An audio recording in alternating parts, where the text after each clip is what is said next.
The following podcast will contain graphic, disgusting, crass, foul, mature, and immature content.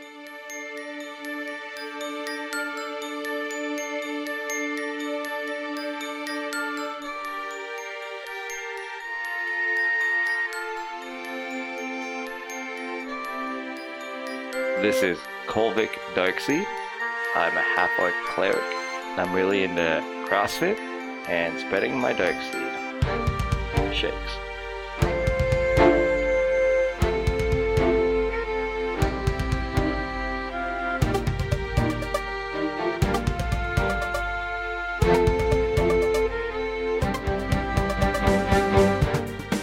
I am Melvin Hardney.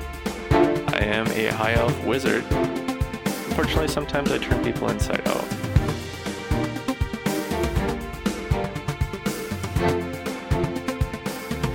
I am Roscoe Toscobble. I drink to forget, and I fuck to remember.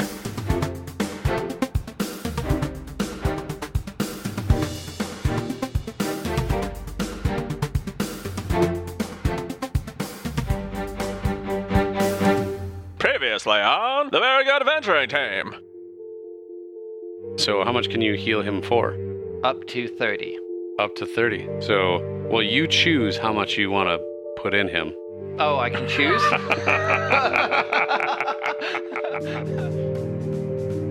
You stabbed me. And you see that she's got out her sword, and she stabs the Kenku that was on the ground in front of her, the one that Melvin killed. And it's just like, yeah, take that.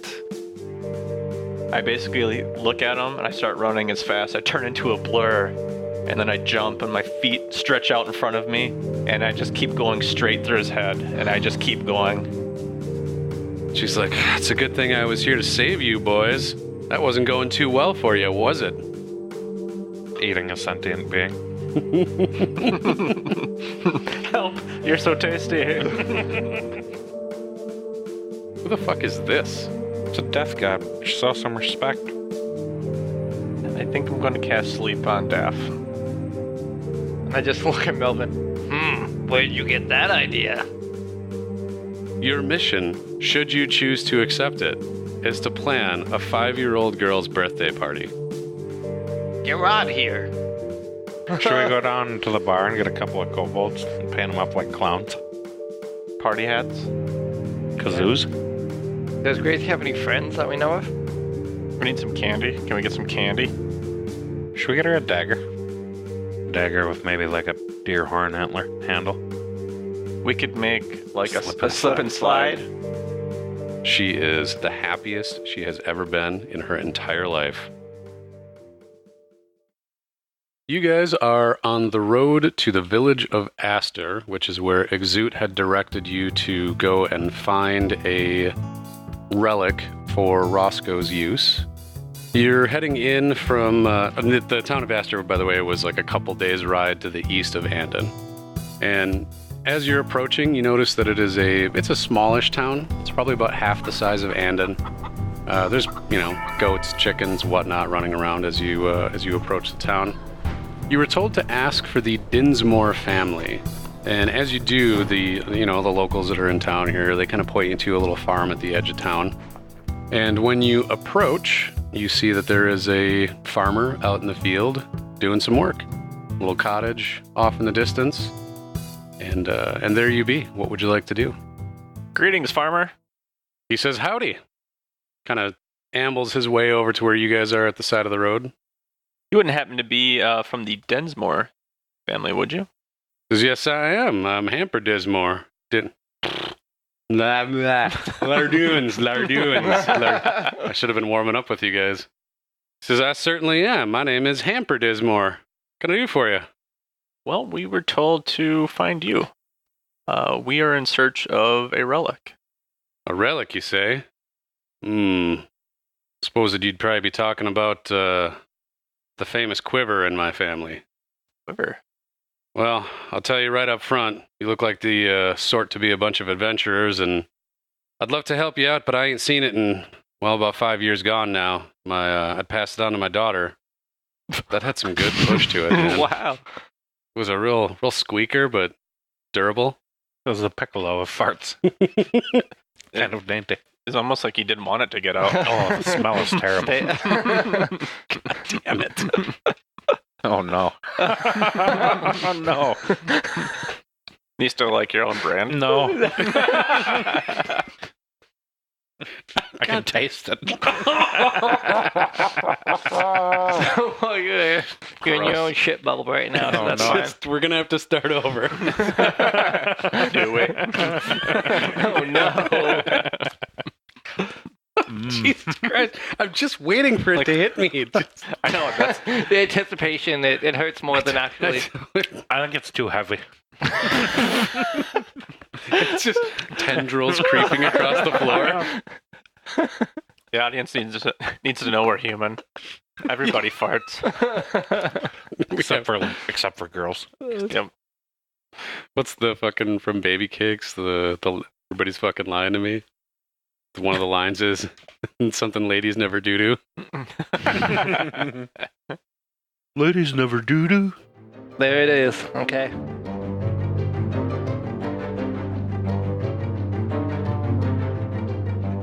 Who's out? Just this farmer? Yeah, so there's just this farmer who's a God fucking damn it. It's just this farmer, Hamper, he said his name was, Hamper Dinsmore. Like a clothes hamper. Spelled the same and everything. Close hampered and more. And he explains to you that he had passed on the famous Dinsmore quiver down to his daughter. That was about 5 years ago. The last that he had seen of her is that she had gone off to the mayor's house and just never came back from that. So what's the story of this quiver? What makes it so important? He just says it's just a damn nice quiver.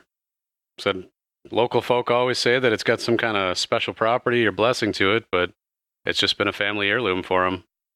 What's your daughter look like, Hamper? Now it looks like we're looking for your daughter. She is a young woman. She'd be, well, by this point, probably 25, 26 years old. I'm sure he actually knows how old his daughter is, but we're just going to say she's 26. Fuck it. And she is, what is it? Short. Man, I don't know what the fuck is wrong with me today. I'm just running on empty or something. That fart really smells. It's really distracting. Yeah. It is a very smelly You fart. could. Yeah. I mean, it smells like somebody just dropped like a whole like barrel of old Poop. diapers. right on this book. Yeah. It does smell like baby poop. Like, Do you got to go check? no. It was dry. How do you know? High and dry. I'm not itching yet. Well, it hasn't dried yet. You better go check. You No. better lay down like some toilet paper. Underwear's not sticking.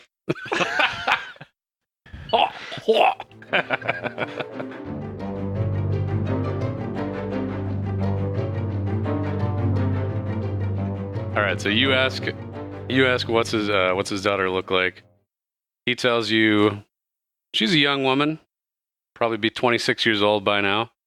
Got brownish hair, broad a shoulder, kind of plain looking. And she went to the mayor's house, you say? Yeah, she'd been hanging out a lot with the mayor's daughter. Tell me what you know about the mayor and the mayor's daughter. Why is Well- this guy telling us shit anyway? We just walk up. Hey, we want your heirloom. Tell us how to find your daughter. Why Why is he just- telling us anything? Because that's An D&D. open country bumpkin, like a simpleton. So- He's like, imagine he's scratching his head a lot. he's like Simple Jack out on the farm. Or, okay. What I would have you do at this point is roll some insight. All of us, or Whoever wants to know, whoever wants to be insightful. Roscoe, you roll. You insightful bastard. With a roll of 6 on insight, man, you get a +3 to that and everything, don't you? Yes, you do. With a roll of a 6 on your insight, you do not know why this guy is telling you all of these interesting tidbits. Interesting and useful tidbits. So you never know. Could be nefarious purposes. Could be he's going to try and get you to smuggle meth past the mayor. Just no idea. Anything else useful you can tell us? He says, well, it's not just my daughter. Ain't anybody seen going in or out of that mayor's house since then? Nobody, not the mayor, not the daughter, nobody. Well, there's a butler there, but he don't really count for nothing. So 5 years, nobody's gone in or out of this house except for the butler? Kind of an open secret in the town that we all know about, but, well, rumor got around too much, then other people would come sniffing around trying to figure out what's going on, and we don't really want that in this town. What's going on in there? A lot of butt stuff or what? Could be butt stuff, I don't know. Where's the butler hang out? The butler. It's butler stuff that's going on in the house. Mhm. It's just super clean. You Could might be say the- anal.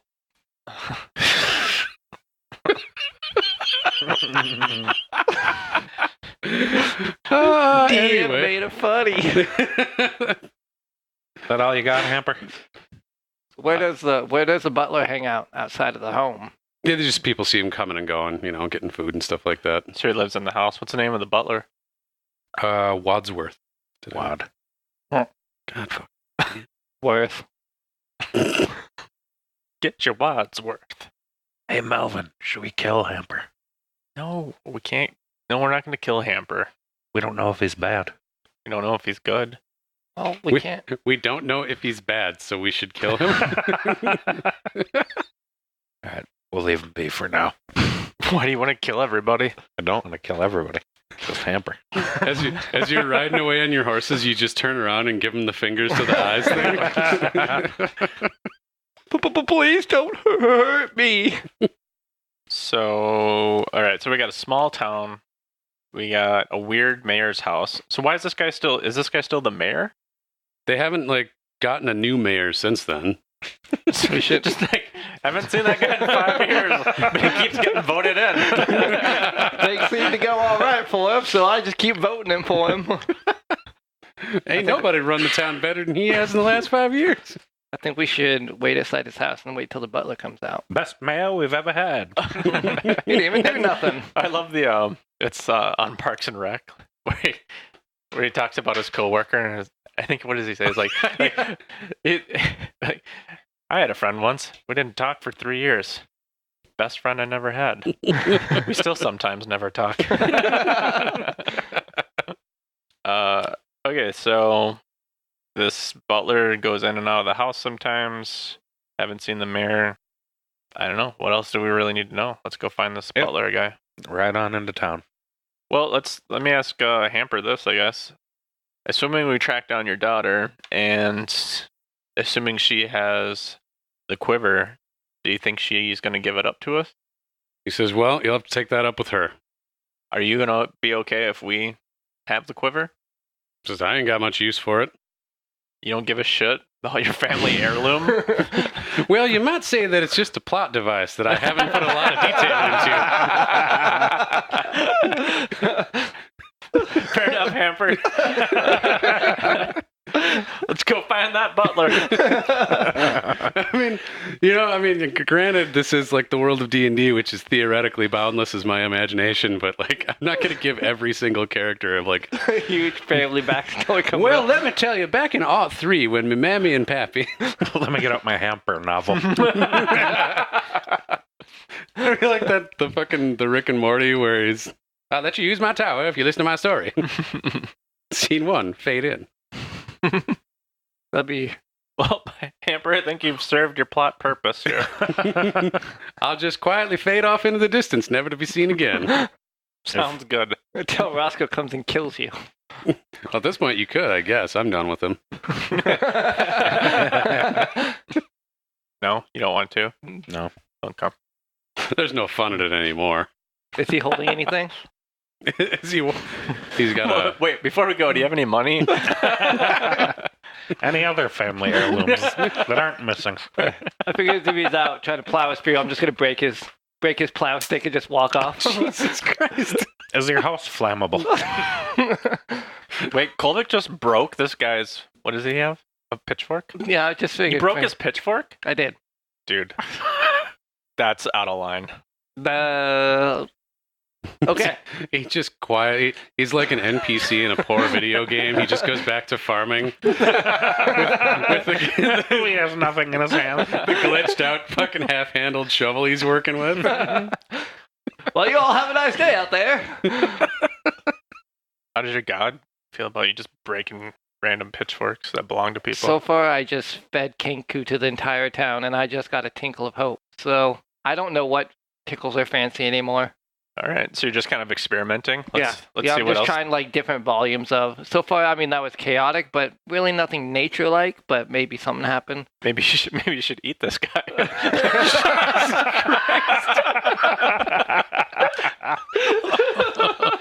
Oh man, really? So, all right, let's take a quick break from the story and go off on a little tangent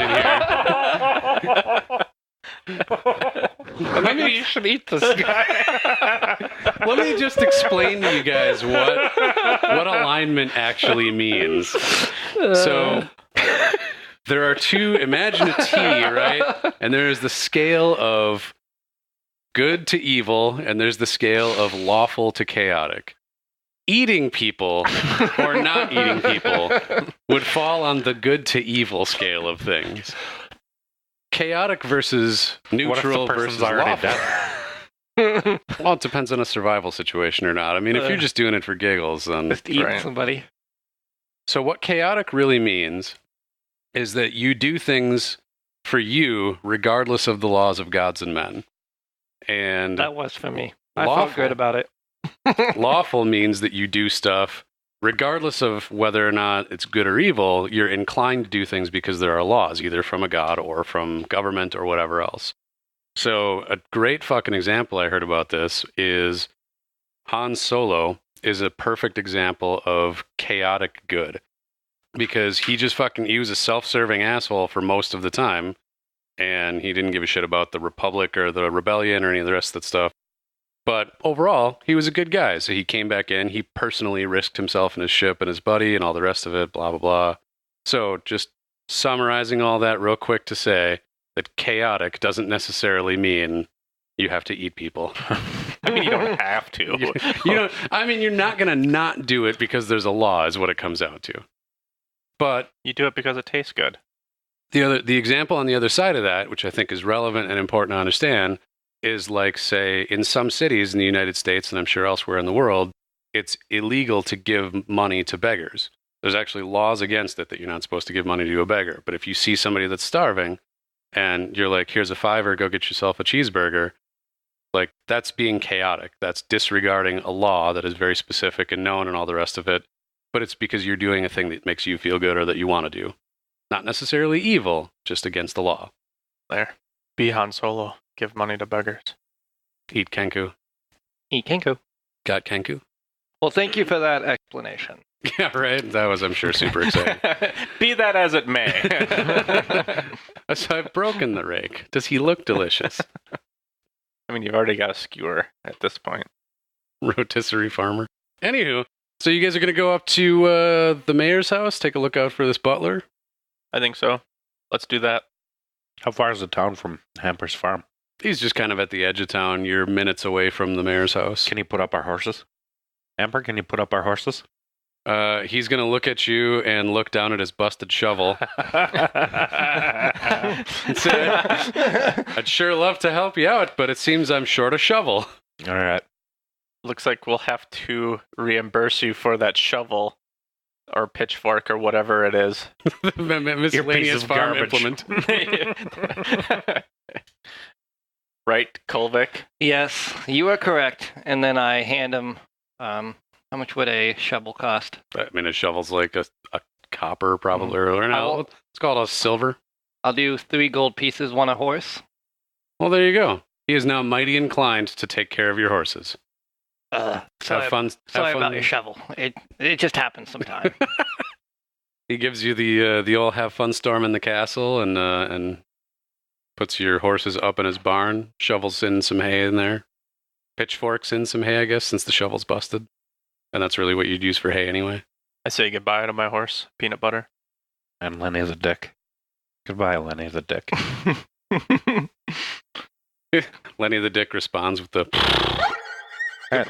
Do we want to go right to the mayor's house, or do we want to go into the bar and see if we can get any more intel? I see what you're saying, but I feel like the story will go faster if we just go right to the mayor's house. Sure. Off to the mayor's we go. rather than encountering several more two-dimensional NPCs. And debating murdering them. So tell me your life story. Whereabouts were you born? There was a plot full of apples. Well, how you doing? There was a plot full of apples.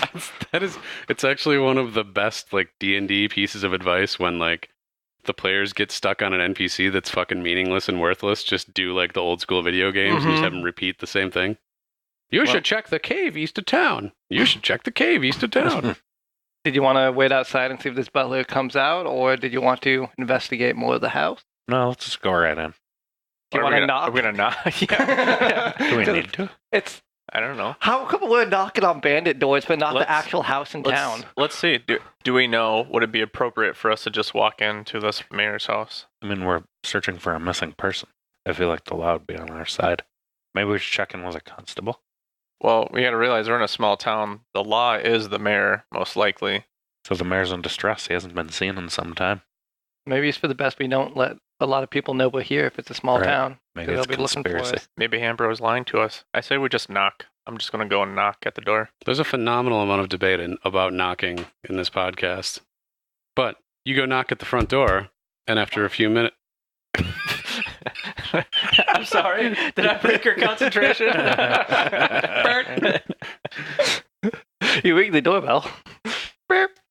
So you go... Yeah, all the doorbells in this world sound like farts. You could play the 7-note part. It is the mayor's house. Makes sense you'd have the fanciest doorbell.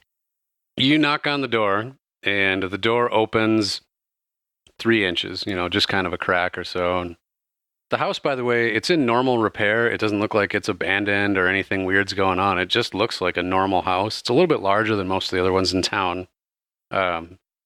And by that, it's not talking about like grandiose scale. I mean, this thing is like probably about the size of your shop, maybe even smaller, but it's just the biggest house in town. So the door opens just about 3 inches or so, and you can see a face peering out, face of an older gentleman. And he says, "May I help you?" We're looking for the mayor.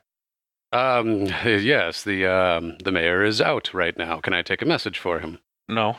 Can we wait for him, please? This is a very good adventuring team. I'm going to have you roll some persuasion. With a 27 on persuasion, which is a critical, that's fucking fantastic.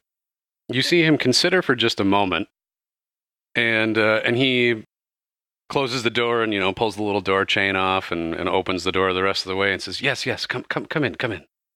I assume you all enter? Yep. Yes. You enter, and again, the house just looks kind of normal, right? I mean, it's not like cobwebs and dust and bullshit or anything like that. And the door closes behind you, and he says, "An adventuring team, you say?" The very good adventuring team. "I'm sure you are. Perhaps you could be of assistance then.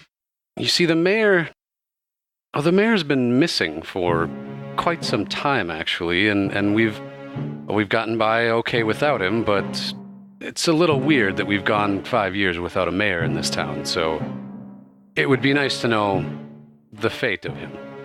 Why haven't you chosen a new mayor? No one seemed to mind. What have you been doing in this house for 5 years? Reading and eating and Butlering yourself? mostly having an easy time of it. It's actually been all right. What do you know about this farmer and his daughter that's hanging out with the mayor? Daughter, you say? Is that why you're here? Don't ask me questions.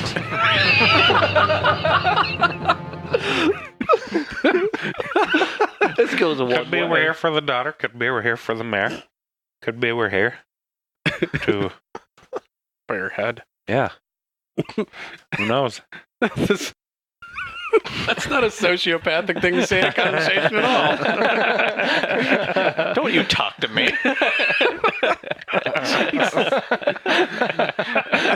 How dare you talk to me while I'm talking to you? So, one-way street here, buddy. Yeah.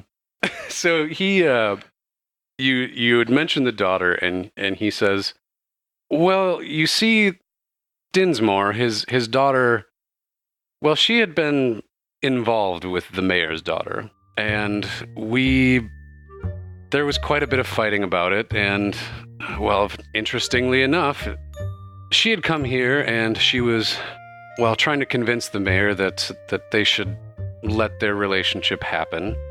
And there was a lot of arguing and a lot of shouting, and the shouting grew louder, and I was just in the kitchen preparing some snacks for the meal later, and, well, then the shouting stopped. I waited a little more, and eventually I went in the room, the parlor just over there, and he kind of points and indicates a room through a little arched doorway. Says they were all in there, and then they weren't.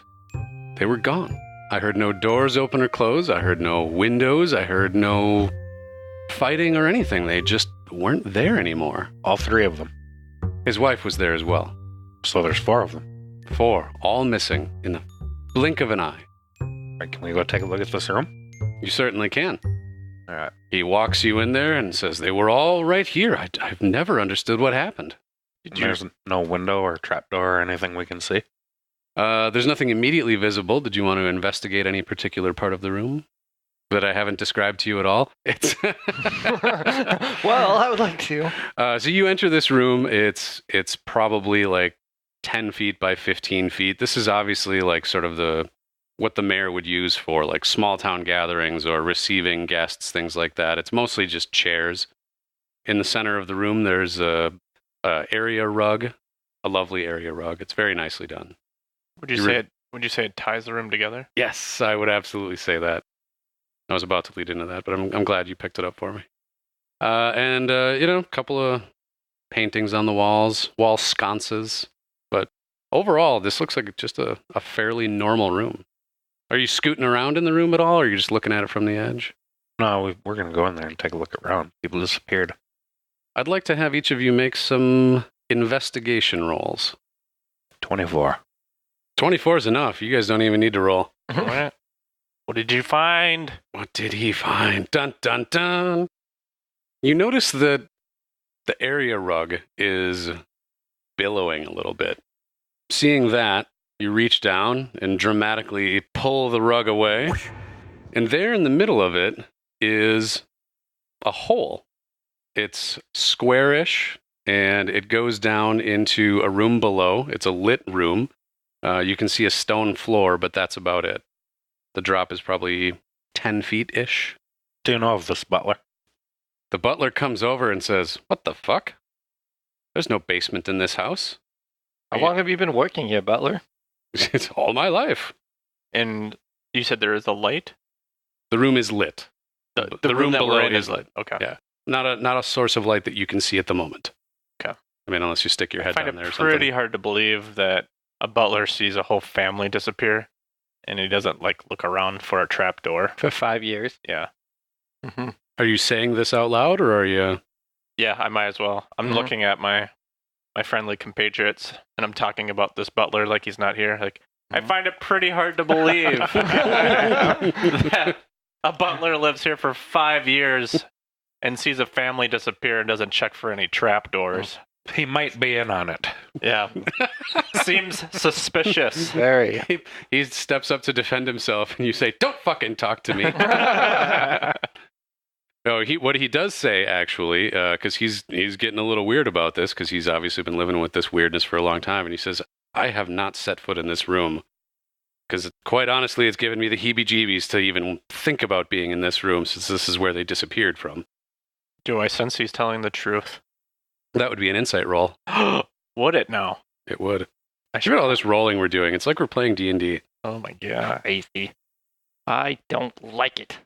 Dice rolling? Ooh.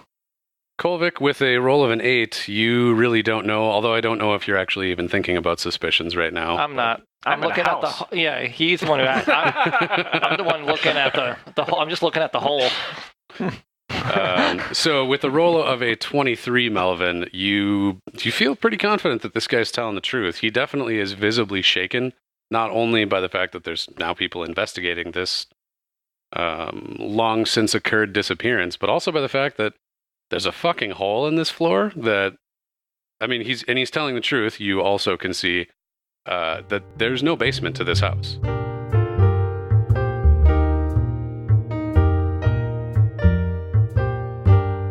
Ni hao, listeners, and welcome back to the Very Good Adventuring Team.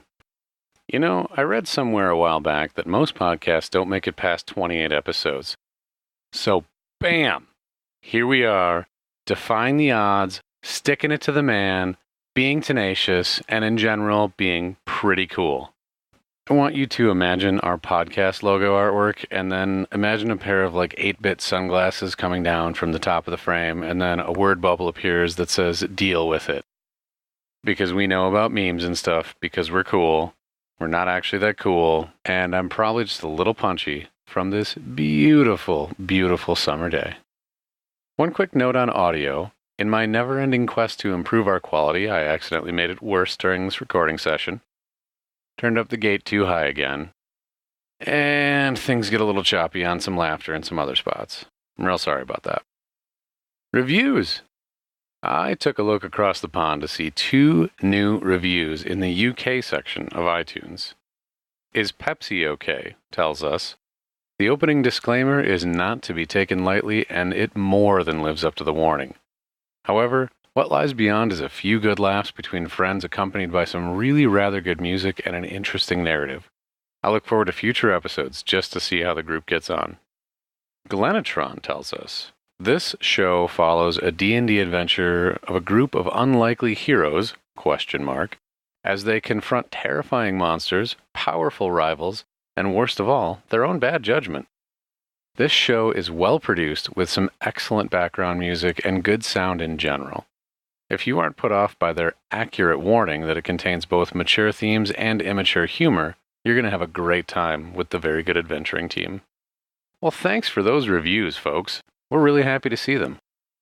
And do you know what else I'm really super extra happy to announce? We got a new sponsor on Patreon! Brian, I got to tell you that your patronage came at a really great moment. It was a real day brightener for me. You know, sometimes you're slogging through the work week, and yes, of course, I have a day job, and you're thinking about going home after 8 to 10 hours of work so you can sit down to edit mouth noises and weak farts out of a podcast. Well, those are the moments where it's really extra nice to get some positive reinforcement about the thing you're putting your heart and soul into. So, to all the folks who've gone the extra mile and thrown a few shekels our way, Zach, John, Victor, Bryant, Emily, and now Brian, we tip our hats to all of you for helping keep the show on the air in more ways than one. Now, with all that praise, I don't want you to think that we've forgotten about our iTunes reviewers. We're over 20 reviews now, which is pretty huge for a small-time show from not famous people with no marketing budget. Thanks to all of you who've contributed there. Thanks also to everyone who's reviewed us on other platforms that I don't know how to find. You are also awesome. And of course, we are also super, super grateful to those of you who've told your friends, family, enemies, cellmates, co-pilots, pack members, former lovers, counselors, priests, and anyone else about us. As I've mentioned, we're still pretty small time at this point, and we can actually see it when there's a spike in new folks checking us out. We know that iTunes reviews have a lot to do with that, but we also know it comes from good old-fashioned word of mouth. So if you've told anybody about us, know that you have our gratitude. And finally, a quick thank you to all of you who just download and listen every week. I know you're getting something out of it too. Well, at least I hope you are. But just know that you are appreciated too. Seeing those download stats climb up there really makes us feel like we're doing something that people enjoy. You know, there's always more that I could say, but I think that's enough for now. There's a pretty big mystery afoot, and I'd like to get all of you fine folks back into the episode.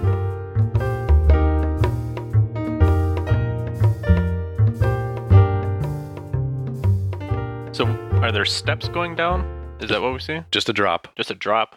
Oof. Okay. I'd say get a rope, And go down, tie and it to- get the what? Should we Let's tie it push to the butler down there first. Yeah, that's exactly what I was thinking. We should send the butler down with us. He might You can- know. You gonna just shove him down there? No, with the rope. Yeah. Let's take how about make the how about butler we go. light a torch and just throw a torch down and see what happens? The room is lit. You can see into the room. It's Oh, we can see in. Okay, so we Yeah. can see to. yeah. Forgive me if I didn't describe this properly. It's a squarish hole, but it's like a hole. It's not like a trap door or anything else. There's just literally a hole. Butler, how do you feel about going down there first? He says, I don't feel good about it at all. Okay.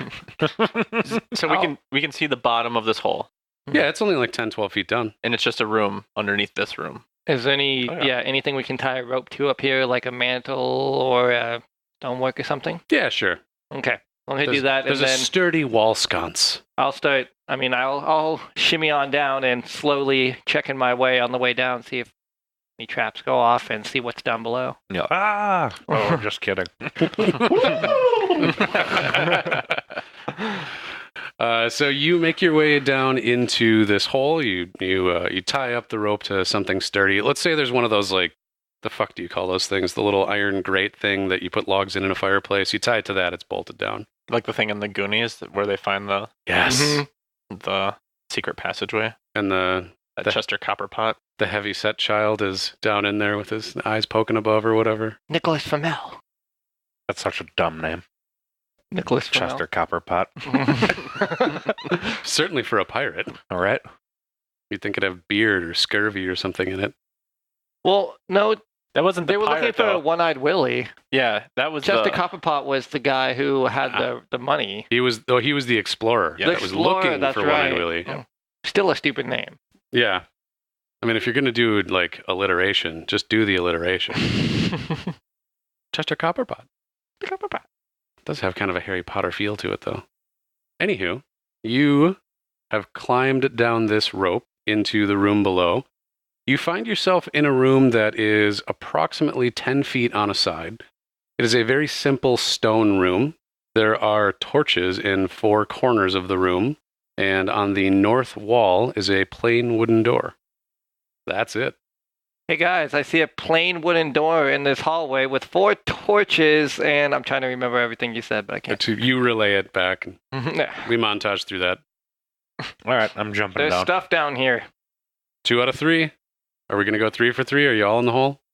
Are there any comfortable chairs around? Oh, there are several very comfortable chairs in the room you're in the parlor. I think I'll sit on one of those chairs. Ask the butler to get you some soup. Yes.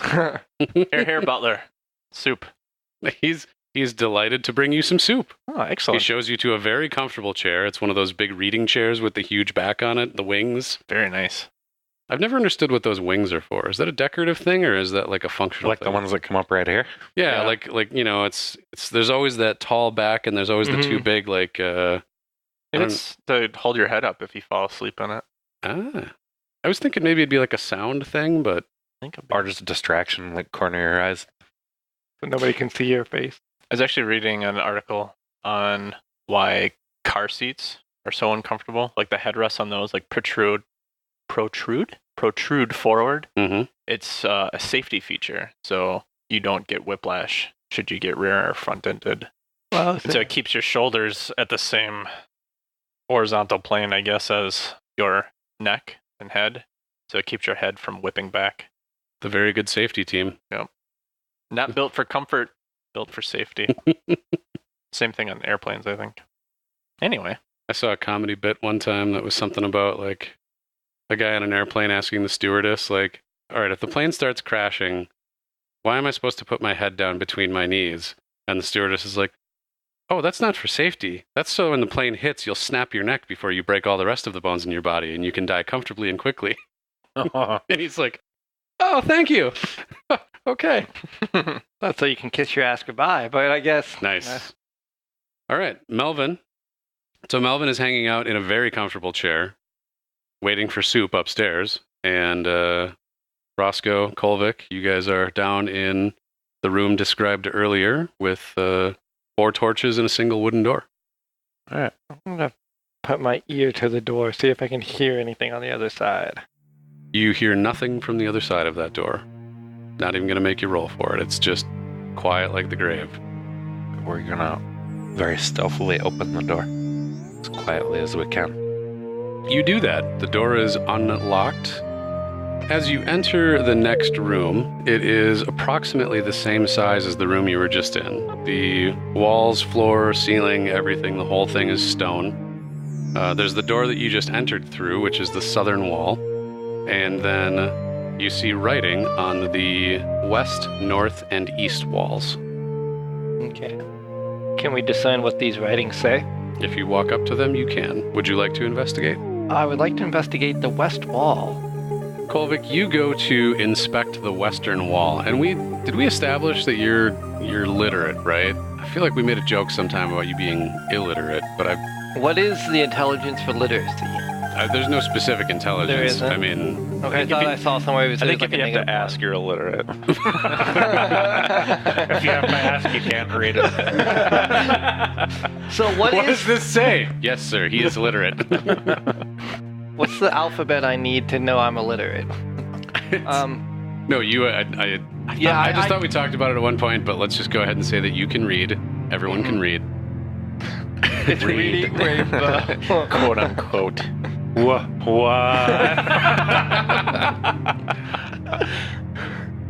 Anyway, Kolvik, you go to the wall, and you see upon it are 4 lines of text.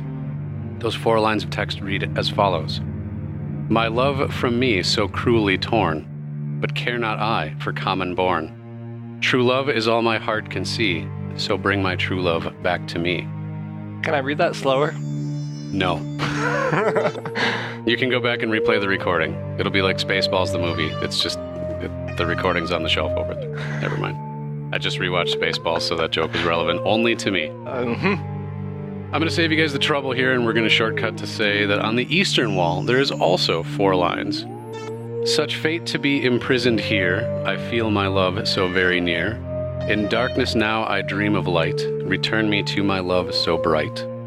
And then on the north wall is one final little sketch of poetry. It says, It matters least what's in the heart, I'll keep love-struck fools apart.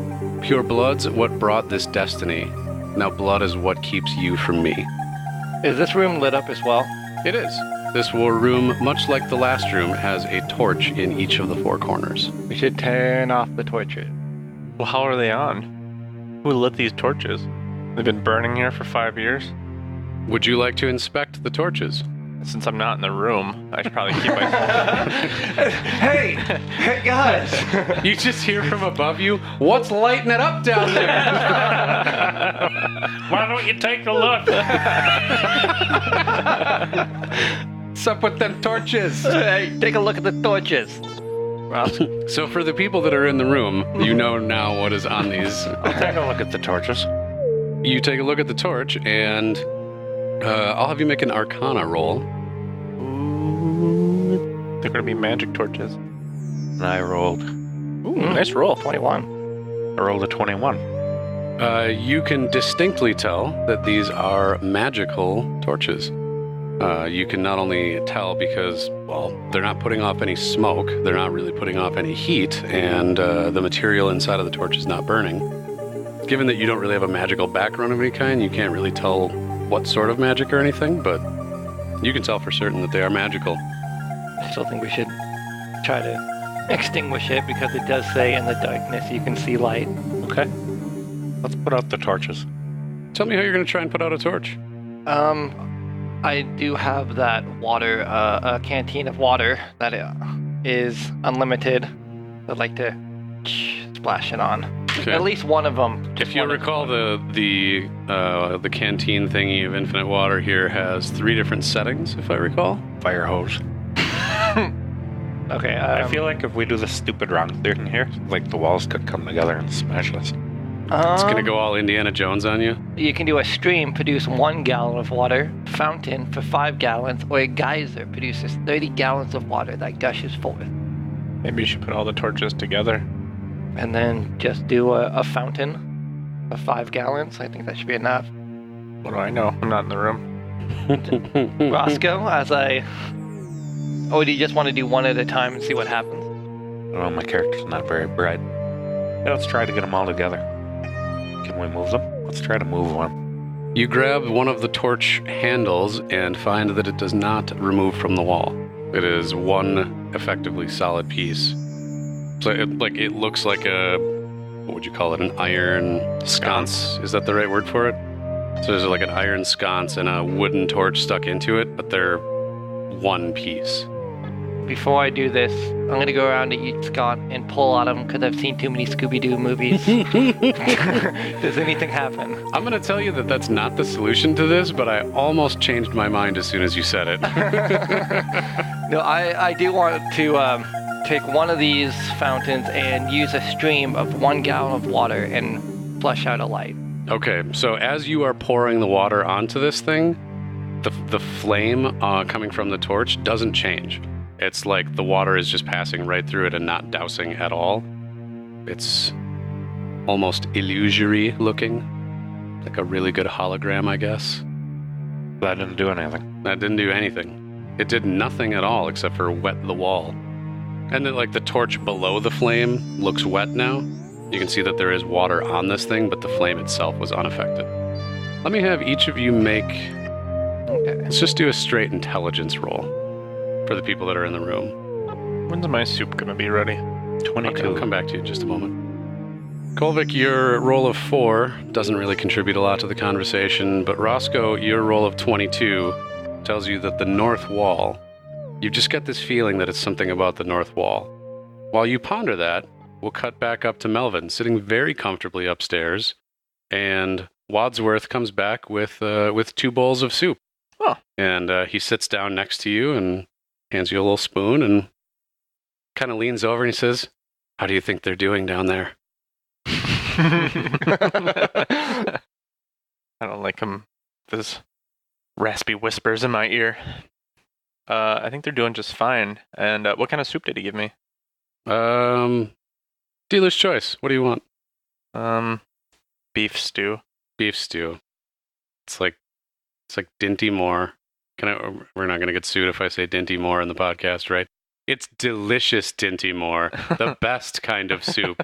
The kind of soup company that makes great food and doesn't sue people. We'd call it Minty Door. Minty door. That's it. I'm writing that down. That's canon now. There is Minty Door soup. Minty door soup. How does it make me feel? Oh, you feel warm inside. It's to just the right temperature for eating soup, like Not too hot and Like- not too cold? like it would be too hot, but if you blow on it for just a second, it's perfect. Oh, nice. This guy really knows his soup. Wow. Very nice. Well done, Wadsworth. Thank you very much. You guys clink spoons? Yeah. Throw him a gold We're piece on the doing- floor. Into the pissing pot, why don't you? Is there a fireplace or anything like that nearby? in this room? There's a fireplace, but it is currently not lit. Wadsworth, I'm afraid to light anything on fire in this place. Wadsworth, that fireplace work? He gives you a slightly confused look and says, "Yeah." How about you light us up a fire there, buddy? He leans over and slaps you on the knee and says, "That's a fantastic idea." And he goes over and stokes up a little fire for you guys. I'm happy with my soup and my fire. Okay. So, cut back down to the scene below. You guys have doused. Roscoe, you've got an intuition about the north wall, but so far nothing has changed. Your situation has not improved. You have no soup. All right, I'm walking to the north wall. I'm reading it again. Reading the north wall, you see, "It matters least what's in the heart. I'll keep love-struck fools apart. Pure blood's what brought this destiny. Now blood is what keeps you from me." I'm actually gonna go Shh, ahead. you're not down there. Oh, I was just gonna I say was that. running No, through no, it. I'm Fucking gonna. corking it, soup eater. Damn it! You ruined it. I take one of my daggers, cut my hand, and I slap my palm on the plaque. I was gonna give you a high five, then cut your hand and put it on it. Hold your hand up like you're gonna give him a high five and cut him Cut instead. his hand and put it on it. Oh, that's perfect. That's what I was gonna do until your little soupy mouth. Soupy mouth came up. Okay, Roscoe, you cut your hand, and when you see the first drops of blood go, you slap your hand to the wall. And that wall, in fact, begins sliding downward. Eventually, with a loud stone grinding noise, which, Melvin, you can actually even hear upstairs. Eventually, the top of that wall is flush with the floor of the room, and you can see another room ahead of you. This room in front of you is a little bit larger than the ones you've been in so far. It's approximately 20 feet on a side, The ceiling arcs several feet above you. In the center of the room is a statue of a woman kneeling on a pedestal. She has her arms stretched out to either side of her, with open palms facing upward. You can see writing carved on the front of this pedestal, and you can't read it from where you are. The north wall of this room directly opposite you is blank, and the walls to the east and west each have doors set into them. Let's go read the statue. Before this, I'm going to go and tell Melvin to get down to the whole level so he can kind of actually understand what I'm saying to him from up and explain the situation and ask if he wants to join us now 2 rooms later. No. Smells good up there. And then just walk away back to the other room. It is good. Can't hear I walked away. Well, you overhear. So anyway, Minty Door does make the best soups. So as Kolvik returns to the room, you guys go up and read the little poem on the pedestal there. That pedestal says, "The way to him I guard from you. I guard him from the bitter truth. With love you can this prison burst. Bring hearts to me. Remove this curse." Let's go get the butler. You're going to carve out his heart or what? Yeah, I think so. It says Well, hearts. there are, before I'm going to stop you, there are 2 other rooms. There's some other options before we go to murder. Is there? Would we call those options? All right, let's go take a look at one of the doors. Okay. Here lies Wadsworth. He made great soup. So you see there are doors on the western side and the eastern side of the room. The doors look fairly identical. They are made of stone on large iron hinges. That's about it. There's nothing really fancy about them. All right, let's go try the east door. So you go to the eastern door, and you see it opens into sort of a long, narrow hallway. At the end of this hallway is another door. You walk across the room to inspect this door. Upon this door are 5 locks. Starting from the topmost lock, it says above it the word Dwarven in Dwarven script. And underneath it, it says 2 or 4. To the right, or rather going clockwise from that in a circle, there is another lock that says Goblin. To the left of that lock, scratched in obviously after this door was built, it says the words "Never trust a goblin." Underneath that, it says 1 or 4 or 5. Continuing on clockwise, you see a lock that says Orc, and it has the number 6 underneath it. To the side of that is scratched the words "Orc no count good." The 4th lock in the order, it says Common, and it just has the number 3 underneath it. And the final lock says Elven, and it says 1 or 2 or 4. You are presented with a riddle that I stole from Reddit, and I cannot remember the person that mentioned it. So I'm probably stealing it from at least 2 different sources, because they probably stole it from a different source. But again, there are 5 locks: Dwarven, Goblin, Orc, Common, and Elven. There are a series of numbers under each one and some extra text carved next to them. And then finally, at the bottom of all of this, it says, "In order or not at all." While you guys start thinking about this wall of stuff in front of you, we'll cut back upstairs. Melvin, you finished your soup. It was really good. You've had just some delightful small talk about the weather with Wadsworth. Turns out he's actually just a really nice guy. He's had a lot of free time on his hands over the past 5 years, obviously not having a family to serve. So he's taken up painting. He takes you into the other room and shows you that there's some, they're not big. They're painted on not really canvas, because that's not something that'd be readily available, but just slabs of wood and stuff like that. Little paintings of vases and fruit and a squirrel. The squirrel. He's very proud of the squirrel one. How old is Wadsworth? Wadsworth is a human. Getting? He's a human, by the way, and 55. Okay. Well, those are very nice paintings, Wadsworth. Thank you very much. He says, "Thanks." You're a gentleman and a scholar. Do you have any did the mayor have any pipes at all, or Any tobacco or anything around that, you know? He says, yes, he does. Takes you back into the parlor, and you guys light up some pipes, and you hang out and continue your quiet conversation. Oh, very nice. Starting to like Wadsworth. Yeah. He's a stand-up fellow. See, it certainly is. Back to downstairs. Oh, How's things going on? Well, Kolvik, I've got Elf Goblin, Common Dwarf Orc for the order. well, I've got Elven, Dwarf, Common, Orc, Goblin. It says to never trust a goblin. Not And that's why I think that he would not be 1, 4, or 5, but a 6. An Orc can't count good, so he might be wrong in general. clearly orcs can't count good because there are not 6 options. Good call.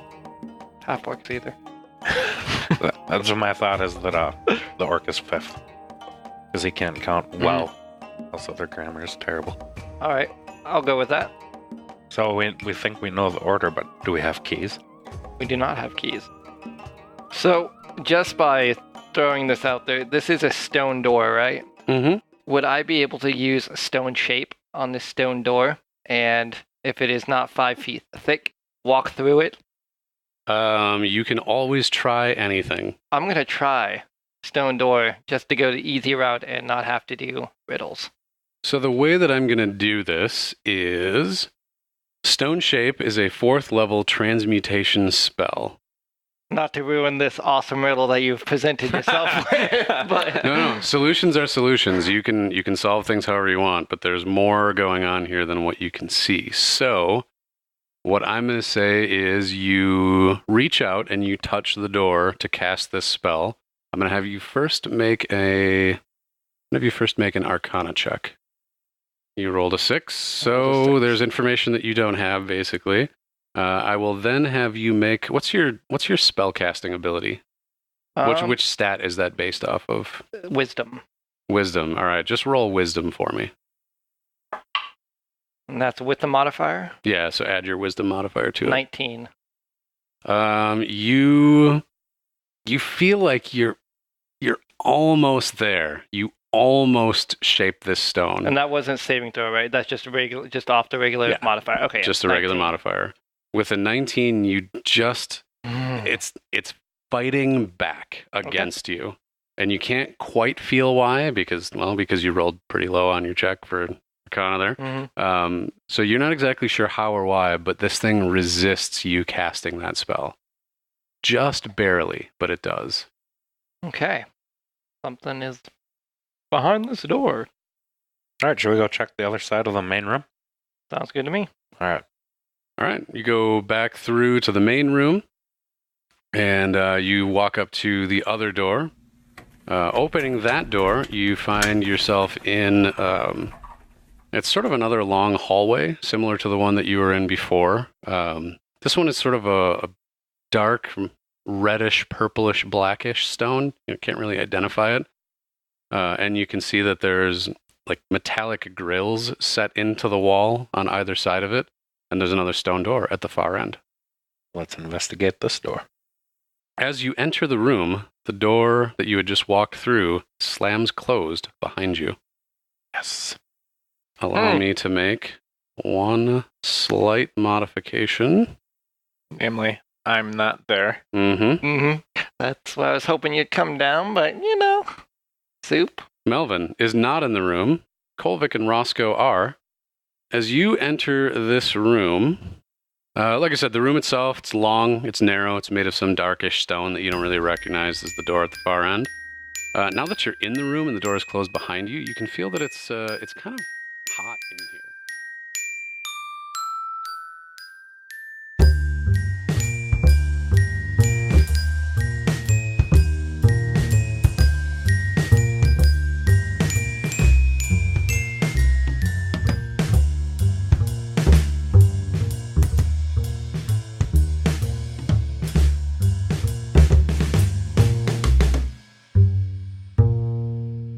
Episode 29, Maybe You Should Eat This Guy, was released on May 13th, 2018. Check this shit out. We've got a new outro, and it's awful. VGAT. VGAT. The Very Good Adventuring Team. There's a guy that's called Mr. Methane. What does he do?